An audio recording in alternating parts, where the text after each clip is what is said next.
Here I have Google Home Mini, and today I'm going to show you how to reset this device. So if you want to perform factory reset operation on this device, so what you have to do is to turn it upside down and find the little button here at the bottom of your device and hold it for a few seconds.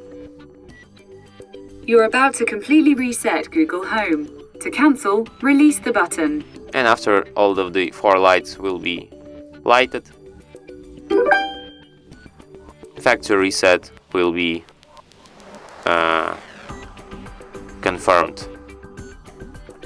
And after a few minutes or seconds, it will be completed and your device will be ready to use.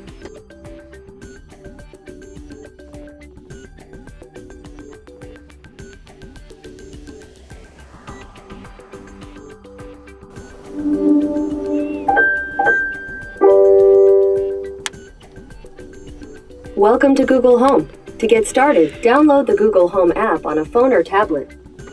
And that's it. Thanks for watching. If you find this tutorial useful, don't forget to hit that like button and subscribe to our channel.